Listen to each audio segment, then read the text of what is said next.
किसी ने बहुत अच्छी बात कही है। यूं तो घर के किसी कोने में चुपचाप रहते हैं, लेकिन उनके जाने से रौनक चली जाती है। बुजुर्ग होते हैं तो छाया रहती है, उनके जाने से जैसे छत चली जाती है। नमस्कार दोस्तों, एक छोटी सी कहानी वृद्ध पिता और उसके पुत्र की। एक किसान जो बहुत ही वृद्ध अवस्था में पहुंच चुका था और अब वह खेतों में भी काम करने के लायक नहीं रह गया था। इसलिए वह पूरा दिन घर के बरामदे में चुपचाप बैठा रहता था। और उस बुजुर्ग किसान का एक बेटा भी था जो खेतों में काम करता था और हमेशा अपने पिता को वहीं बैठा देखता। अब बेटे के मन में हमेशा यही ख्याल रहता, वो पूरे दिन यही सोचता रहता कि अब मेरे पिता किसी काम के नहीं रहे और यह कुछ भी नहीं करते हैं। बेटा यही सोचकर बहुत परेशान हो गया और आखिरकार परेशान होकर एक दिन उसने अपने बुजुर्ग पिता के लिए लकड़ी का एक ताबूत बनाकर ले आया और उस ताबूत को घसीटते हुए बरामदे में बैठे अपने बुजुर्ग पिता के पास ले गया।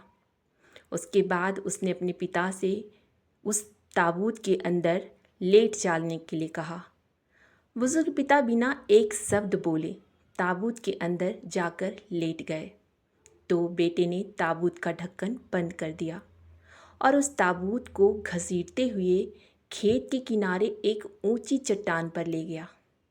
तभी बेटा ठोकर खाकर गिर जाता है। तो बेटे ने ताबूत के अंदर से ढक्कन पर हल्की सी थपथपाहट सुनी। फिर उसने ताबूत को खोला।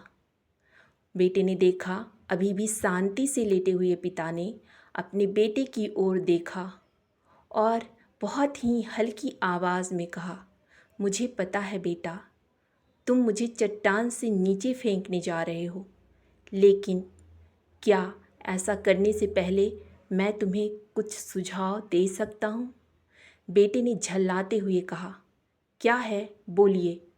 वृद्ध पिता ने बहुत ही सरल शब्दों में कहा, अगर तुम चाहते हो मुझे चट्टान से नीचे फेंकना, ज़रूर फेंक दो, लेकिन मैं चाहता हूँ इस अच्छी लकड़ी के ताबूत को बचा कर रखो। तुम्हारे बच्चे को इसका इस्तेमाल करना पड़ सकता है। दोस्तों, यह छोटी सी वृद्ध पिता और पुत्र की कहानी हमें दो बड़ी सबक सिखाती है। पहला सबक, माता पिता की अपने बच्चों के प्रति करुणा और दया की कोई सीमा नहीं होती, चाहे उनके बच्चे कितना ही उनके साथ दुर्व्यवहार क्यों ना करें। बुरे वक्त में उनका साथ देने के लिए तैयार रहते हैं। दूसरा सबक, आज आप अपने बुजुर्ग माता पिता के साथ जैसा कर्म करेंगे, कल आपकी संतान भी आपके साथ वैसे ही कर्म करेंगे। कर्मों के परिणाम भुगतना ही पड़ता है, उससे कोई नहीं छूट सकता।